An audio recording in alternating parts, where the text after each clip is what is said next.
Hello and welcome to issue 10 of the HobbyHammer cast. I'm joined today, as always, by Miles. It's Miles as he looks around for his microphone. Talk to me about Titchmarsh. Very bluntly in there. So, I was just about to launch off into a story that had come up this week for everyone, at least in the UK. And if you're in the UK and don't know this one yet, it's a good one. So, this is the week, and this is more important than the hobby news, that it has been found out that North Korea has been showing Alan Titchmarsh gardening documentaries and blurring out his crotch. And he released a statement that, and bearing in mind he's like 71, 72, that it's done more for his street cred than anything he's ever done in his life, which I think is the right way to take that news. Fair play, he was packing heat there. This is definitely going on to the hobby cast. Yes, okay, so issue 10, what do we have lined up for us today, apart from anecdotal stories about North Korean viewing habits? Of Alan Titchmarsh, yeah. Of Alan Titchmarsh's blurred out crotch. So Did he blur her out? Okay, no, we can't go down this rabbit hole. Yeah, well, hobby. What's happened this week? We've got Horace Aximand finally getting a model. Lil Horace. Yeah. We've got Sigma ranges being discontinued. Boo. Not to AoS, but boo, discontinuing. Boo, Games Workshop. Yeah. I went to an event for the you did? The Old World, just a one-day event. And then we've got the HobbyHammer monthly roundup, where we're going to round up both off Instagram and off Miles's Discord. Yes. We are currently engaged in a challenge. We are collecting armies. We're collecting Old World themed armies or fantasy themed armies. Or attempting and to. We're attempting to, but we'll round those up at the very end. Okay, where should we start first? What's first load up into the deck, Max? Right. Let's start with Aximand. Yes. Okay. First impressions. First gut impressions. I like the fact that he has a shield. His face is really good, right? Really shield. Good. Let's return back to that. Okay, so on my Instagram feed, there's been a little bit of discordia about whether he should have had a shield, whether he does have a shield in the lore, whether this is like the best representation of him. So what is about the shield that makes you tingle? Right. So in Solar War, when they first enter the Sol system, the Sons of Horus start taking over space stations, and they're depicted with shields. It's a shame that we don't have Terminators with shields, but we've got Aximand depicted with shield like he is in Solar War, and Mornitor. Didn't see Mornitor looking like this. It's very thick and crossy. I think his shield was in a short story where he gets his face ripped off, or he was leading like a breacher unit. Oh, so it's in multiple books then? Yeah, well, when I developed my... before chieftains were a thing, I wanted a command squad with breacher shields to represent Aximand's sort of like shield wall. But just so happened chieftains came out, which were great. But whenever you've seen like classic depictions of Aximand, he's always had like double-handed Mornitor bastard blade.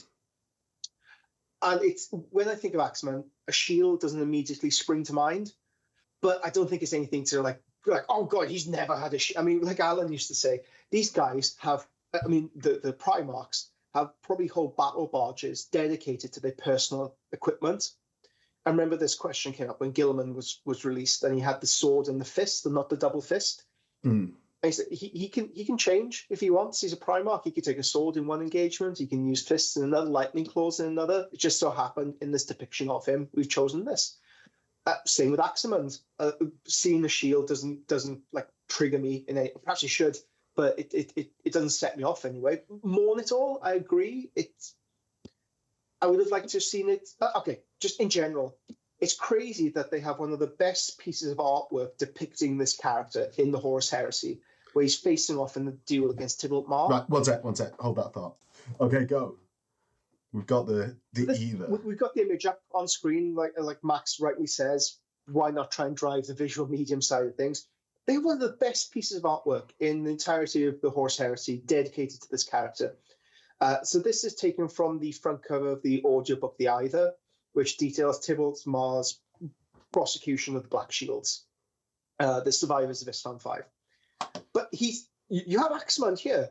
Why not say, oh, we've produced this image, it's a cool image, we own the IP. Hey, sculptor, do that. Just point at that image and say, do exactly that. Well, I want that, please. And when you look at the sculpt, I think it falls into that category again. It looks great. Nothing, I can't say anything wrong about it, but does it make you fall in love with this character? Does it make you fall in love with the Horse Heresy like maybe some of the older sculpts did? No. And I think no. Yeah. I think he's it's very standard across it. I like some of the embellishments. Like I like how they've taken the filigree from the shield in the corner of the shoulder pad from that piece of artwork that we've just been looking at. But I think that's a common thing, right? We've seen Tybalt Mar, we've seen the Iron Hands, Meduson. Yeah. They are fine-looking characters. There are elements to them. I absolutely love Aximand's face, the way they're sculpted, and I really love his helmet. Like I can't wait to get that helmet for my Black Legion Lord in 40k. It's such a good. There are elements to it, the filigree, the detailing on the chest, which looks like the artwork, but it feels. Oh, I don't know. Can you bring up a side by side of Varen, please? Side by side. Right. So we've got the side by side up now. Go side by side. And we can see they're very similar in pose, to the point where it makes you question whether they have, I don't know, like a basic dolly, like a basic frame armature that they then sculpt stuff on top of. Mm-hmm. I know nothing about this, who sculpted this. I know nothing about the process. And we've talked about this before. People who work for Games Workshop are very dedicated, passionate people. When you see things like this, there's like a disconnect between you and the company, right?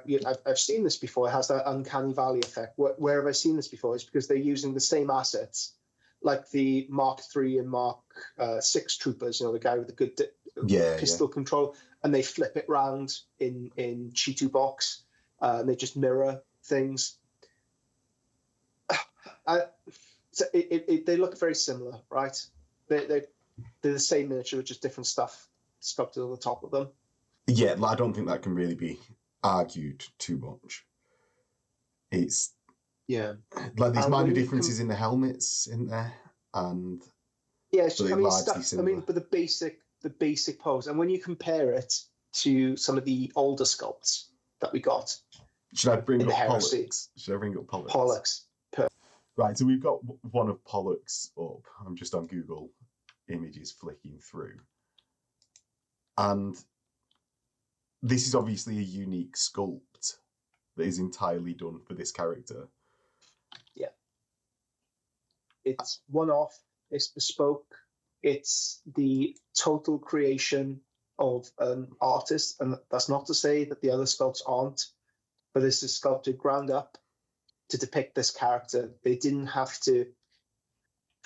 I'm guessing it's a time issue, right? If you're able to produce 3 or 4 sculpts over the course of a month, then of course you're going to do that. But this might have taken the whole month to sculpt like this. And you don't want to be one of those people like, oh, it was better back in my day, or member berries. When you look at this, character sculpts, they were a big event. Like, who is the next character coming out? What is the next event that is happening? Because were classical depictions. They were big characters in the lore that we've only really heard like a few sentences about, and they came with display bases, like these huge display bases that framed the miniature and told the story of it. And when we get character pieces now, it is just a miniature release, and that's that. When you compare the two, it's. I mean, when we got into the Heresy, right, it was because the miniatures were just so amazing. The rule system was good. Yeah. because it broke. The 40k was a bit of a mess at the time. It was coming to the end of its cycle, but the miniatures were so good. You had Angron, Khan, Abaddon, Loken, bespoke, beautiful miniatures that made you fall in love with that game system.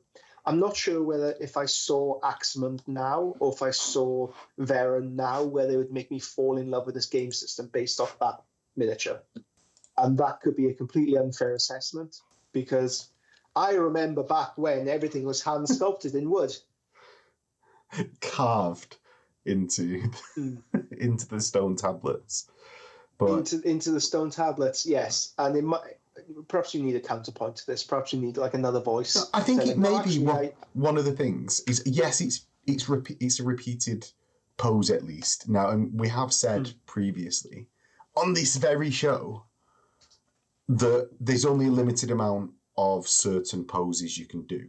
And if this one just happens to portray the like sort of like staunchly walking forwards into gunfire that they wanted to portray, and they wanted to say start taking the characters from the time of the siege, that one's done. That one's just happens to be the right pose, right? And I think the other one, it's very easy for us to look at this model and I'm just being devil's advocate more than anything here, but it's very easy for us to look at the model and be like, it's not a paint job that we, like us two on this cast, would particularly appreciate. Like just in its style, like whether it's good or bad, it's just the style is not over edge highlighting. Yeah. When again, it might be one of them things when we see it in the wild, we're like, oh, actually, this bit of it comes together, that bit of it comes together. Like someone's absolutely nailed the face with underlighting, and it all just falls into place. Except for the sword, replace the sword. Yeah, replace the sword. The Varen sculpt is very good. Oh, having it in hand, the details are like there's backpack. You don't see it on the picture, but it like great backpack, really good. I'm sure we'll see like lots of cool details with this miniature. Yeah, I think we need an advocate for these new sculpts to really come on and give a counterpoint to this, rather than two old curmudgeons like, oh, it was better back in my day. I liked Warhammer 6th edition. Yeah. Yeah. Yeah, it was the best edition ever. I don't like the Magic phase now. If you don't like the Magic phase now, I'm not saying that you sound like that, but you do sound like that.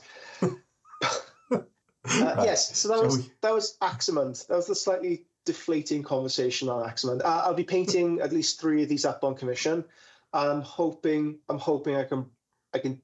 But surely you can inject a lease of life, right? The sculpt is good. The sculpt is solid. Yeah. I'm hoping to have a darn good thrash at it, and you can watch the entire painting process on the Patreon. Right. So let's go on to the Sigmar range. Oh my god, yeah. Oh, so Max, take us through exactly what Games Workshop did yesterday at time of recording. So on the Thursday, we had the jubilation in the Heresy community over Aximand. Yes. So the Sigmar range is essentially getting slimmed down, and like you described it as the squat treatment, but they're just slimming down the range, man. There's some models that have been selling or not selling, seemingly completely at random, that they are cutting out of the ranges.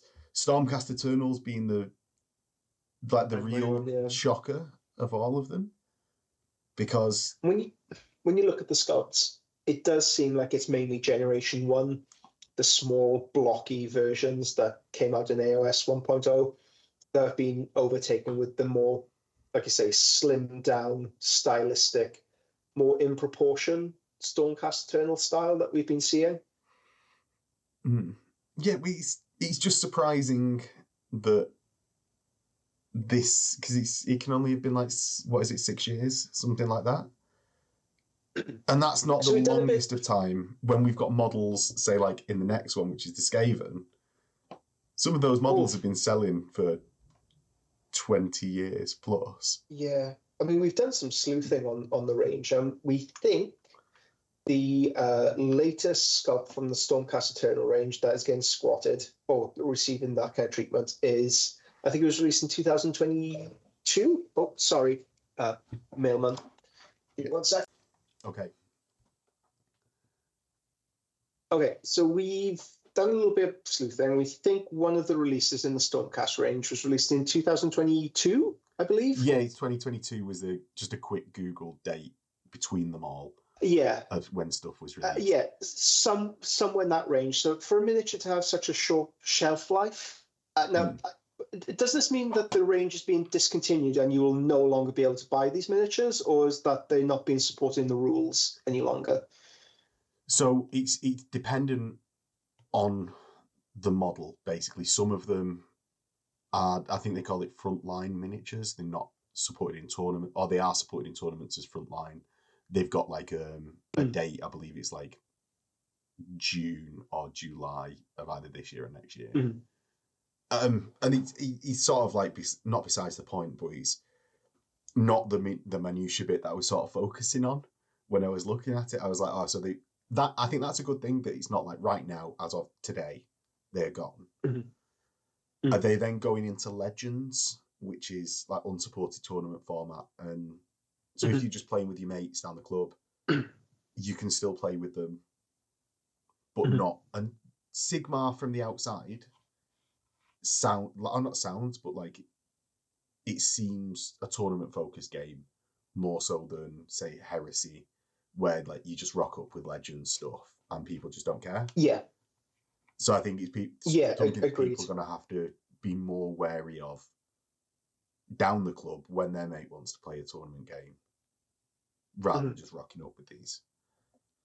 And he's just a bit surprising. It's just a bit surprising to me that the Sigmar range. Yeah, same. I mean, I think it's taken a lot of people aback, and you're seeing a lot of people. I mean, one of the arguments that I've seen arise from this is a loss of faith in the company, how they're able to essentially wipe out relatively recent releases with no real regard for existing collections. So is this going to be a trend in the future? Are we going to see like Space Marine units like I mean, we all know the Firstborn are going the way of the Dodo. We aren't going to be, and any like classic Space Marine units are being converted into plastic and being put into the Heresy. But are we going to see any further cuts in AoS, Old World? Like, are we going to see all the factions there? What it brings up or raises the point, like, what is coming next? What will be wiped out next? Yeah, well, I think it's a product of a lot. Like, we all fall into the trap of getting excited around the fast release cycles and getting annoyed when something doesn't come out for like 9-10 months. And that is just something that happens to us all, that we're like, oh my God, the next thing.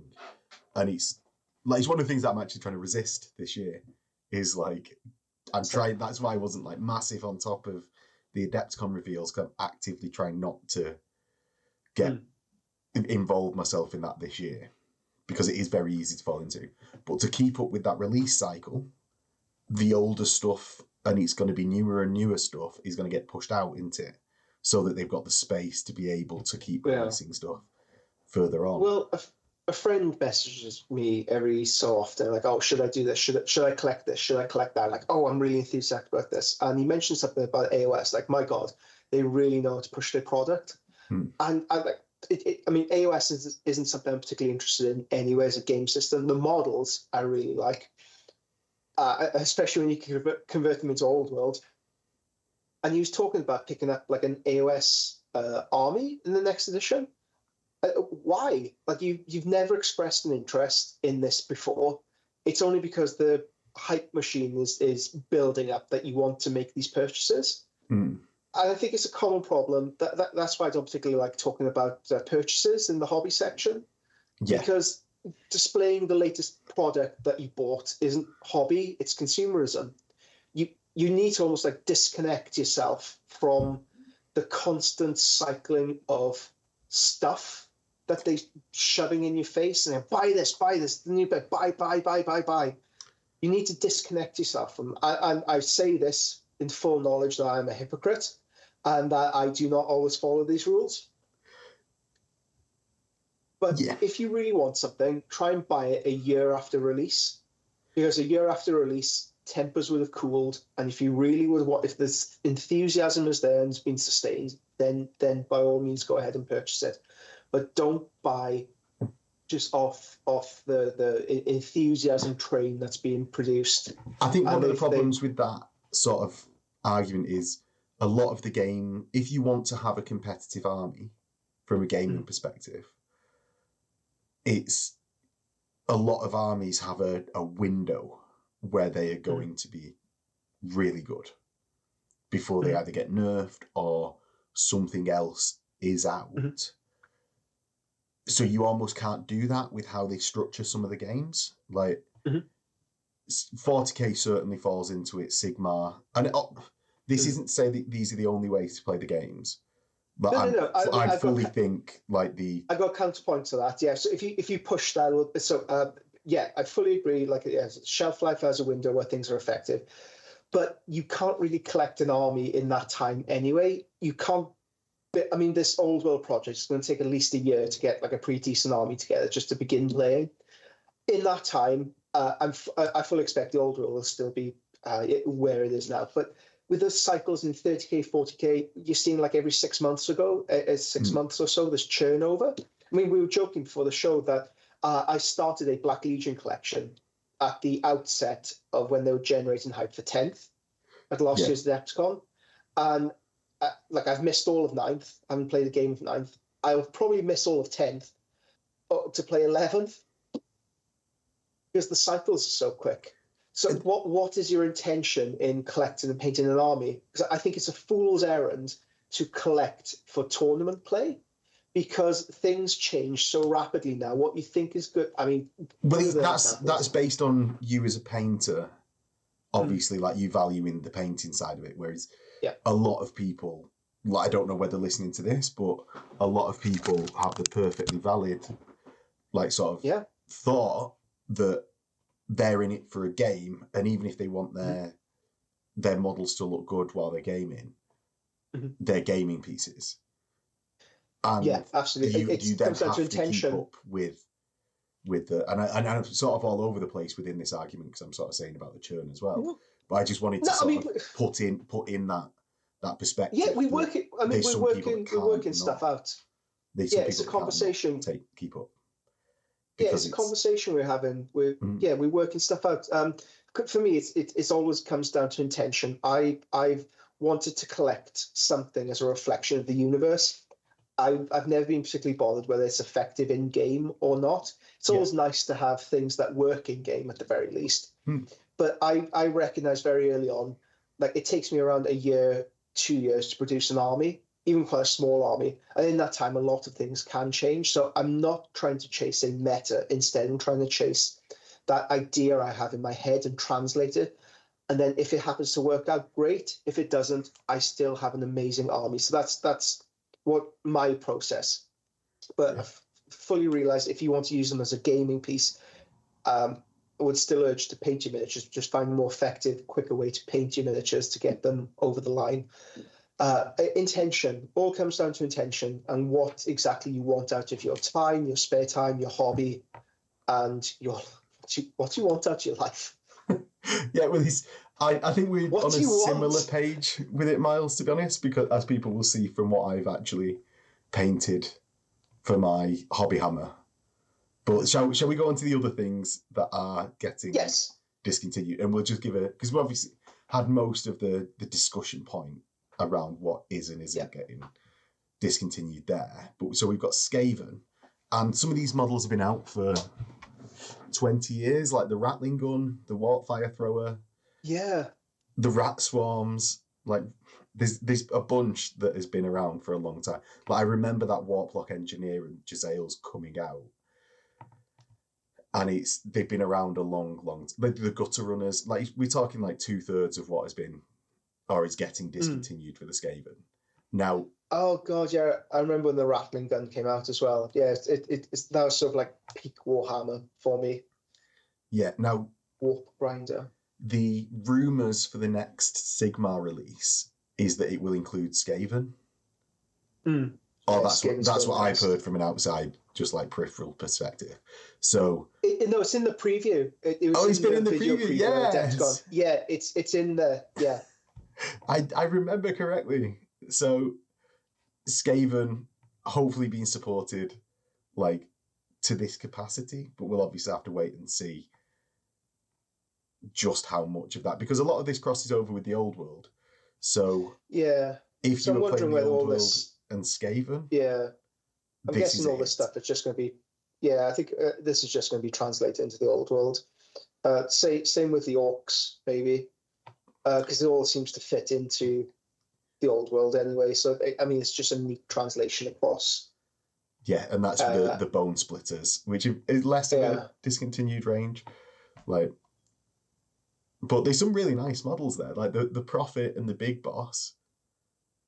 Are actually really really nice models. Yeah. Slaves of Darkness. This is the big head scratcher. I'm assuming that they're cycling these out of the Slaves of Darkness book, but they're going to keep these miniatures in some form. Because I mean, before the show, again, we were chatting about this. I'd hate to see these become the province of resellers and recasters alone. Mm. Well, the Corvus Cabal, Cypher Lords, and Splintered Fang are really, really characterful. Like, well, awesome. all of these are really, really characterful. Iron Golems, Untamed Beasts, Ravagers, they're all, yeah. I hope that they continue on in some manner or form. Yeah, because I'd hate to see these the models discontinue. I don't care about the gaming side of things, because I guess you can always proxy them in for other things, but keep them for sale, keep them viable. Yeah. Now, Beasts of Chaos, we've got a lot of the range being discontinued. Yeah, that's all. I mean, all of this stuff is in the old world, right? So and it's a core faction in the old world. This is the one that say like Warriors of Chaos with the like the Slaves to Darkness bit.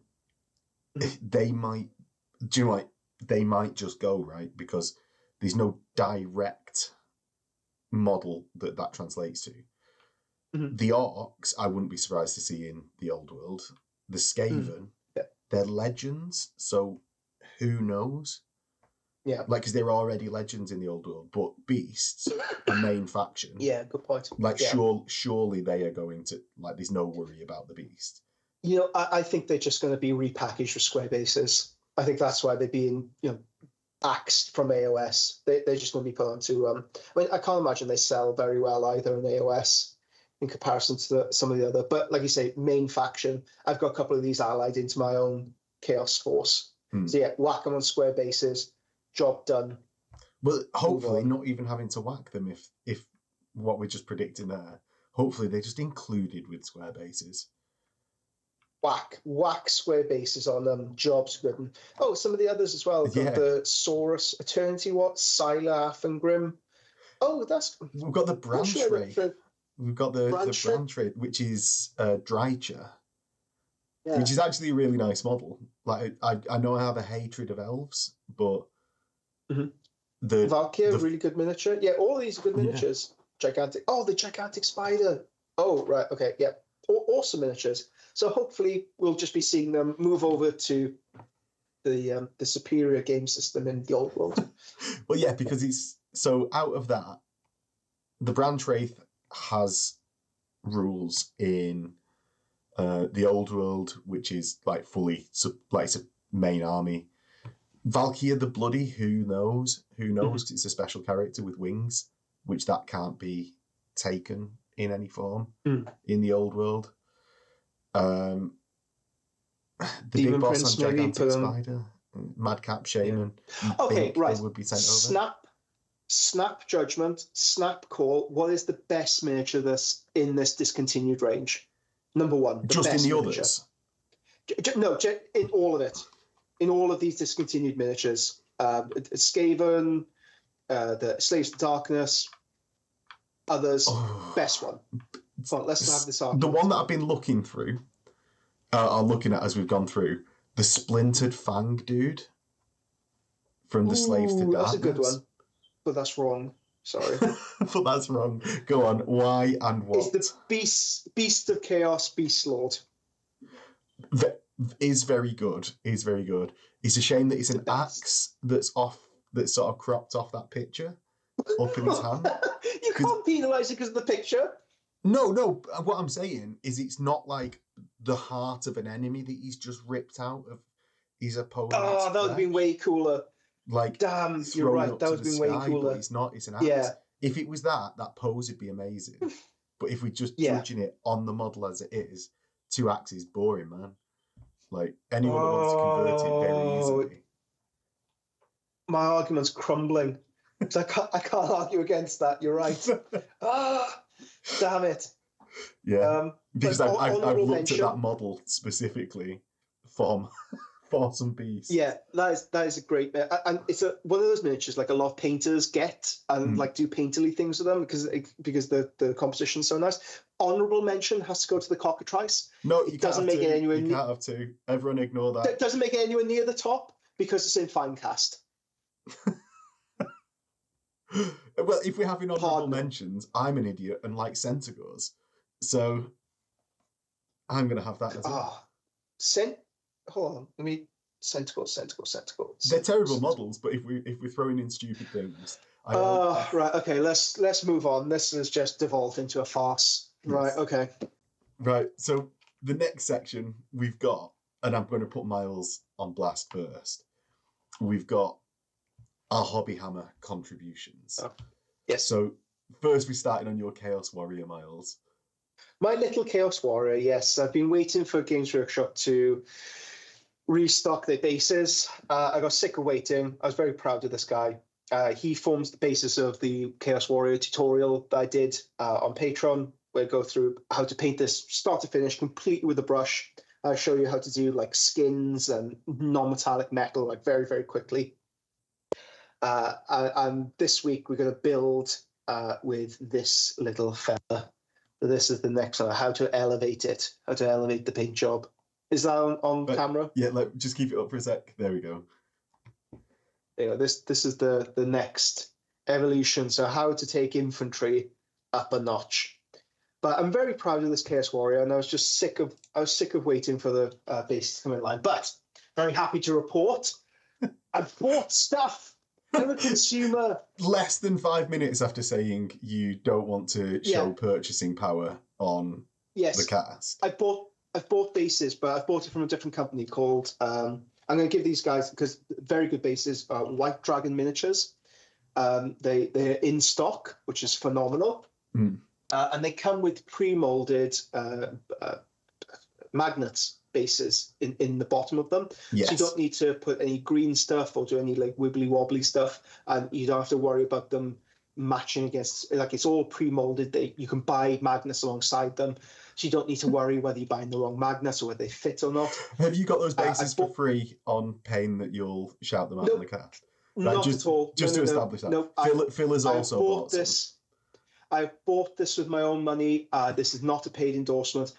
I bought these off the bat. So a client sent me his high elf army that I painted like 8 years ago. He's like, can you rebase this for me? Like, yeah, hell yeah, I can. And he bought these bases to go alongside his force. And I was so impressed by them. I've bought them for my own collection. So I'll be basing my army this month and actually producing finished miniatures off the back of it. So I'm very, very excited to actually get finished units up and take nice photos of them. Nice. I've been using good old MDF. MDF? Yeah, well, they just fit nicely into trays and have this flush finish that gives like a hipster's choice. that says, well, Miles has been accusing me of being a hipster all morning because I'm wearing a cap and a shirt. Right, so you painted this Chaos Warrior. You've also painted this Rogue Psyker. Oh, yes. So I sent that through as a mistake. This has nothing to do with the challenge. I'm just immensely proud of it. It's the first miniature that I'll get completed for my Black Legion project. That you started last year? A year ago, yeah. But I've been indecisive whether to go with non-metallic or true metallic. I've been boring the piss out of my clients, out of my Discord members, because like, should I do this? Should I do that? Like I'm some kind of like lovesick teenager and I can't make a mind up between Corey or Troy. Now, I should just do them both, you know? I wanted to point this out because this is actually one that I think should have made it onto my top 10. And I didn't think about it. But it's such a this miniature model. Yeah, not just of like of the sculpts that we did a few months ago or a few weeks ago. This model is so characterful that I regret not putting it onto my top 10. And I've seen paint jobs of it, but it hasn't quite captured like the chaotic essence of it. I love the piece of Necromunda artwork showing a chaos cultist leader, and he's kind of like floating in the air, and you can see his ribs and his Let's find skin. Let's find of course, visual medium. So we have the image up. Miles has just sent it through. Yeah, and actually, on reflecting of your model, I think you've done a good job of capturing it. Thank you. Yeah, the detail on the model's chest means I don't want to over cluster that area with detail, like to have his ribs, but I think I've captured the essence of it. And do you know what makes this sculpt even better? I only realized this when I was painting it. It looks like the Scream. I know it's a visual medium, but everyone's seen the Scream. Everyone's seen that picture. Google it. Okay, yeah, it kind of looks like the Scream. But yeah, I agree. This is like this and the other Psyker he came along with in the Siege of Vrac series, just phenomenal pieces. Yeah. And then finally, you've actually done something this month. I have. For the challenge. The challenge. It's a week late, but I've given everyone a week off because I've been lazy. I knew I wouldn't get much done this month because I was away at Adepticon. I'm not going to get much stuff done this month because I'm in Australia teaching. I wanted to keep things ticking over. That's the ulterior motive of giving everyone extra time. Yeah. This because I'm not leading by example. So this is my just ticking things over. This is from one of the Warcry games. And I knew as soon as I knew as soon as I saw it, this would be a perfect war gimp for my Chaos Warriors. War gimp. My war gimp. Yeah. So he stands in the back. He fills up the unit. He's very desaturated, as opposed to the very bright, colourful unit that I have. So he stands in opposition to him. I was happy with the tattoo I was able to give him, which is simply a transfer from the World Eaters range that I then glazed over the top of to help push it back into more of like a normal skin medium.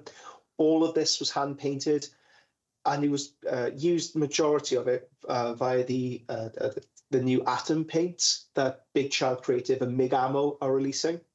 Now, I have been given a set of those for free to try out. So yes, that part is a paid endorsement. Don't worry, all you've said is that you painted this with them. You've not sold your soul or bent over to them yet on that particular. They are the best paints ever, and you are rubbish as a miniature painter unless you try them.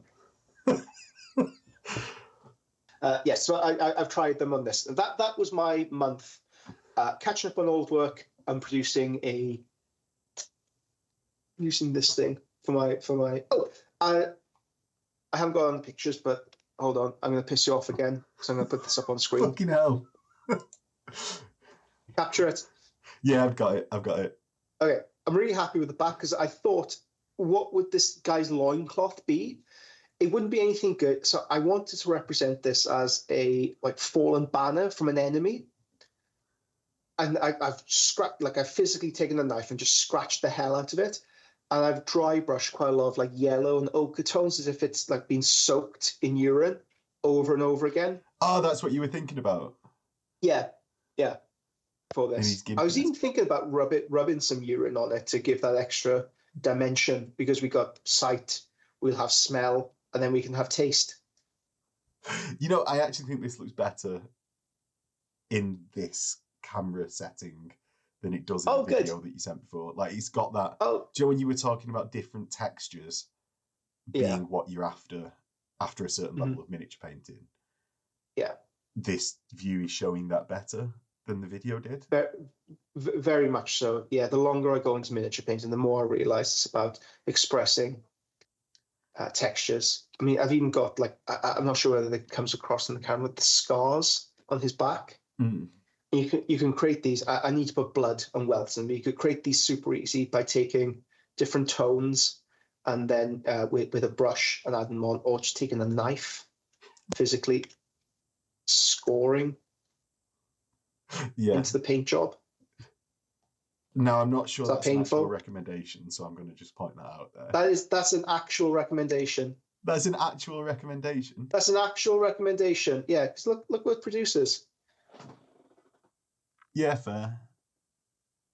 I mean, don't really grind into it and like knife the hell out of it. Yeah, but you could do it on things like your chaos characters to give them a little bit of extra texture and dimension. Just lightly score across it with a knife. Right. Yeah. Knifey miniatures, pro tip. Apparently so. Who knew? So I have been working on something different. So I ended up making a board for playing Full Tilt on, which got released, I think, a month ago now, which is where you joust your Bretonnian knights at each other. And I was successful in that, though that wasn't my hobby challenge. Very successful, I'd say. It was also very, very easy. I got the MDF base from the War Office, bought it. Don't have to say that it was sponsored. Oh, by the way, yes. If anybody does want to sponsor the show, we're remarkably cheap. We have no ethics. We have no backbone. You don't even have to give us money. Just show us just basic civility and we'll turn over and show you our stomachs. That's exactly it. We're like labradoodles. So, yeah, I basically just got the MDF base, put some, do the PVA soaked in tissue or wet wipes? Yeah, classic. And use that for the, to just give it a bit more texture. Oh, well, I have seen some people do. Sorry to cut you off. What I have seen some people do with the COVID masks, because, I mean, nobody has them anymore. They're useless. You could just cough in people's mouths now. If you cut that open and take the threading inside, like the tissue inside, and then use that, it's slightly more hard wearing than tissue paper. But it's nice and thin enough. So if you do have like an overabundance of those left over, even dirty ones, soak them in PVA. I've got thousands of them. So because Emma's Taiwanese, her mum is still sending them over because she's like, we need more masks. So she's sending like thousands of masks at a time and being like, cool. Wear these masks all the time. Because in Taiwan, they like wear them in winter even just to like keep their face warm. Like, never mind. Oh, I mean, COVID. It's a good idea. Like, if you get a cold, wear them to stop colds being spread. That's fundamentally a good. Okay, I feel like even that's an incendiary thing to say. Yes, okay. But if you hate the masks, you can cut them up and make these cool little tents. If you love them, you can wear them and then do it. Yeah. So I essentially just sprayed it white and then used contrast and then based it. There's not much to say on that one. It's good. It's great. It's effective. Yeah. Looks phenomenal. And then that is well worth a like. So make sure you smash that like button and subscribe to us for Max's tent. We can't do these repeated shout outs of branding. And then I painted my Victrix Huscarls or Housecarls. Oh, sorry, where are they from? Victrix models. So they were. Oh, so we're not branding now, are we? Oh, okay. What do you mean? Well, you accused me of branding just then, and you're shouting out Victrix over and over That's again. where I got the models from. Are you sponsored by Victrix? I'm not. I'd love to be sponsored by Victrix. These are amazing. These shields are amazing. Yeah. So we were just saying, from the back, these are little big man transfers that are sold through Victrix, and they were the same ones that I used on my peasants in the first round, but it's such a simple way of getting a lot of colour into the unit. I've got very muted tones from the front, and hopefully I'll pick that up. Like, I'm saving all the banners till the end of the force. But so hopefully that'll give more colour from the front of the unit, but the back, I'm really happy. Yeah. Even the colour that you have got in there is nice and muted, and the weathering you've applied on top of it grounds it with the rest of the miniature. It doesn't look like graffiti. It doesn't look like it stands out or apart from the miniature. It's a part of the mini. Yeah, you really, really good work with these shields. Yeah, so that's essentially been the enamel wash that I put on lots of things, but then I've started working. Mm-hmm. I've worked through that a couple of times without, rather than like trying to get it all off in one go, 2 or 3 passes at taking off small amounts where I wanted it. And then I've then been going back and re-highlighting in areas that I wanted more colour in.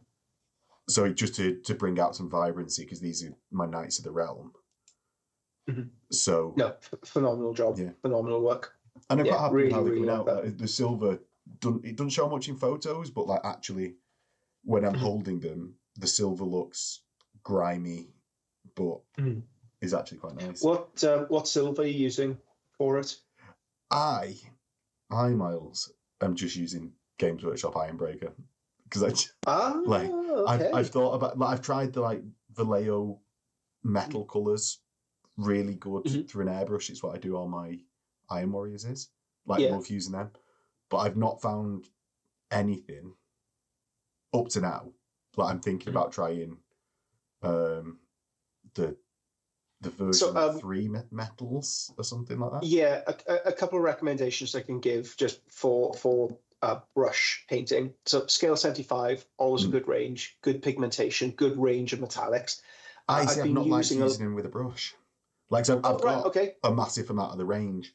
So I've liked using them through an airbrush, but not found them consistent. I found the very hairline when I'm diluting them. And maybe because I'm diluting them with water, but that should be a problem. Okay, in that case, the next recommendation is Dark Star Metallics. Okay. I think this is all they do, just a metallic range, and they do come with a dedicated metallic thinner that you can use. They take a little bit of, getting used to, because when you put them on at first, the metallic pigment just seems so big and so fat, it looks unrefined, but it kind of self-levels out. So those very big fat metallic pigments, they spread out and create a more coherent surface. And if you want like a big shiny result, put them on top of a gloss surface first. Right, because the gloss will cause more of a reflection. But if you want something more dulled and muted, like you're going for with these guys, put them on, maybe put like a matte brown down as a base and then put them on top, because that base layer will shine through slightly. Is the metallic finish? Which one would you be using for, say, like your non-metallic or your true metallic metals when you're doing something like that that's going to require blending? It would be a combination of my scale 75, because I love Necro Gold. It's one of my favorites of like weathered, dirty gold. I love Peridot Alchemy, which has a slight hint of green to it. But then the majority of them would be Dark Star because of the range of colors you get with them. I'm leaning. I've been sent as well as a review. Oh God, what the hell are they called? Turbo Dork. They've come up with a new. I haven't had a go at these yet, so I can't really say what they like. But they come with like this new generation of. It needs a bit of a shaking up, but this is like a new generation of gold paints. But I can't speak to their efficacy yet, but I've been using Dark Star for about a year now on my own projects, my own true metallic projects. I love them to bits. Oh, cool. I will give them a go, because say like the top of the standard with the fleur de lis is using scales, but I just don't find that, like, I've not personally enjoyed working with them. Sure. Okay. It might be worth. So looking at it, do you have Necro Gold and Peridot? My two. Okay. Give it like a very strong dry brush of Necro and then a very strong dry brush of Peridot. And I'd recommend then using something like Coelia Green Shade or it's not blue. Even the colour. It's I've just not enjoyed how the paint responds. Okay. To like actual using, like thinning the paint, things like that. Got you. Try Dark Star and try their metallic thinner that goes with them then. Cool. Give them a whirl. Yeah. Shall we move on to some other people's project. Yes, absolutely. Let's see. So I'm not expecting anyone to finish anything. A lot of people in the same boat as me. This has been sort of like you start off with great enthusiasm in your first month, you tear through the second, life hits you in the third, which is okay. But we have got some really good entries for what we did get. What's the first one we have? The first one is Esoteric Paths Blood Angels Thunderhammer Standard. And this was posted on the Instagram with Credence Clearwater Revival. Yeah, it's kind of hard to tell because it's still in its infancy whether it's meant for us or not, but we're just going to claim it anyway. I love the red, like that really dark garnet red shows up really well against that bright, shocking gold.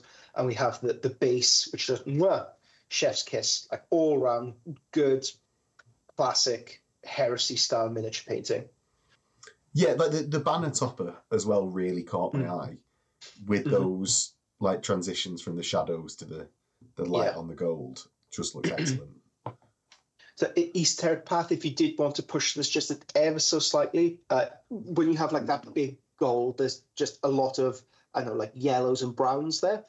Try and mix a little bit of like a green blue, like a turquoise. Thin it down with a little bit thinner, add maybe a little bit of gloss varnish, and feed it into the shadows to create like a little bit of verdigris effect in there. So that way you have the blues, you have the warm golds playing off against the coolness of the verdigris. On stuff that big, it's nice putting those little elements in to just give it a little bit of variation if you wanted to take it on. But it's great the way it is. Yeah. Next, we've got Brod 1157's Bone Warrior of Chaos. And this is from the Discord on Miles's Little Legend Discord. So good, isn't it? Yeah, well, I think so good. I've seen a couple of people using this bony colour for Warriors of Chaos, and I think it goes really, really well. Like, it ties into a bunch of different complementary colours, or whether that's the right word or not, I don't know, don't care. Well, don't correct me, Miles. It ties in nice to the colours around it. And he's got little details like scratches and the blood on the axe that I'm really enjoying, to be honest.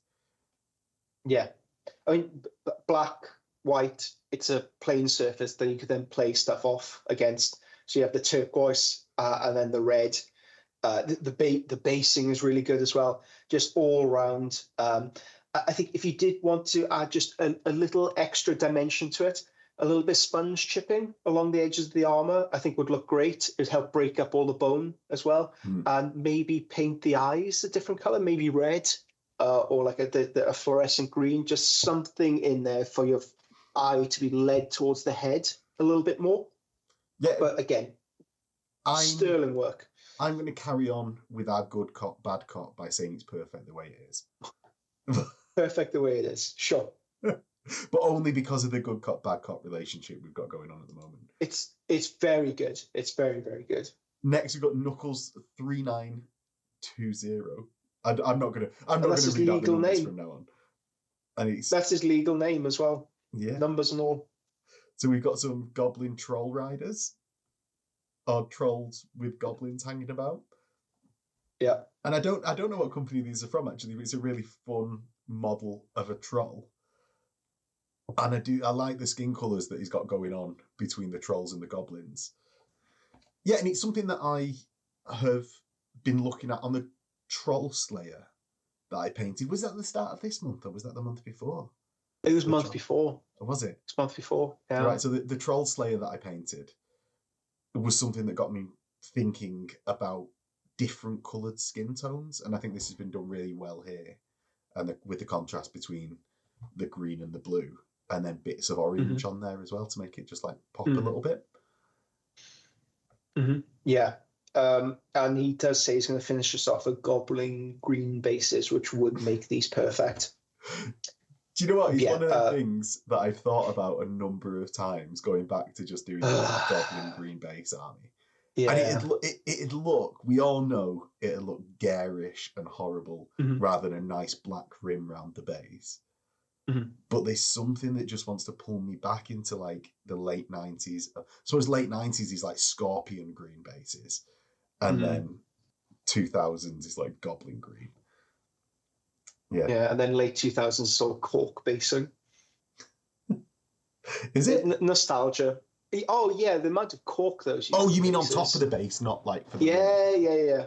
Yeah. No, not for the rim. No, it's sort of like a dark brown then with all goddamn cork on top. I mean they look fantastic. Look absolutely fantastic. Okay, who's up next? Who's next? Next we've got is it a witch elf from yes, Lycanar. Lycanar. Yeah. Well, that's what I was pausing on was the pronunciation. But it looks excellent. Is this the same guy that's done the two-handed axe? Yeah, Executions, the classic unreleased Executions. Yeah, he's just killing this project, and he's really tugging at my heartstrings. Being a Dark Elf player who started at this time, like these were the very first sculpts I bought for my Dark Elf army, and he's doing such an amazing job of them. He's blending non-metallic and true metallic together very effectively.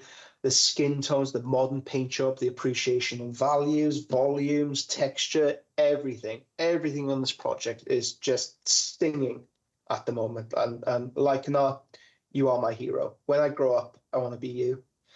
Yeah, and it's really nice seeing these different or like similar techniques used on these different models. And it'd be really nice to see a follow-up picture to this of when he's finished those blades, because the axe that he'd done on it's not an executioner, was it? The executioner. Oh, was that? But I thought I had executioners don't have axes. What?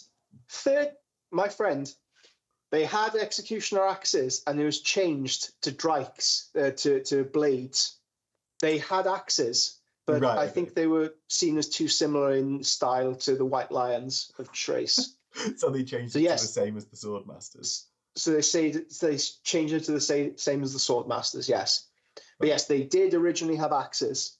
I mean, when you remember Talaris, his classic artwork, I know it's a visual medium, but he has an axe above his head. Google it. He has an axe. Google it. Executioners used to have axes, but they changed. Yeah, but it makes me excited for seeing what ends up happening with these. It's something that I need to educate myself more on true metallic metal, because that Dark Elf Executioner, let us agree to call it, inspired me to actually want to do true metallics more than any other that I've actually seen. So it's been like churning in the back of my mind since then. And next we've got A Skaven Screaming Bell by Chris Mech Aficionado. And I don't know whether he's an aficionado of Chris's mech, or it's Chris the Mechanicum aficionado. Like he needs to get back to us on that one, I think. Yeah. Unclear name. Are you an aficionado of Chris who plays mech, or? Yeah, an aficionado of Chris's, definitely. Go on. Why did you pick this Screaming Bell? Just think it looked cool. It was just that snap judgment. That looks awesome. I like the look of that. That looks freaking cool. Like the skin tones, the metallics he's used on there, the cool stone. I think it all works together as far as the colors go. Love it. Absolutely love it. Yeah, and one of them things is the snap decisions of like what looks the best can sometimes just be worth trusting, because it's what your eye just tells you as an entire piece or composition or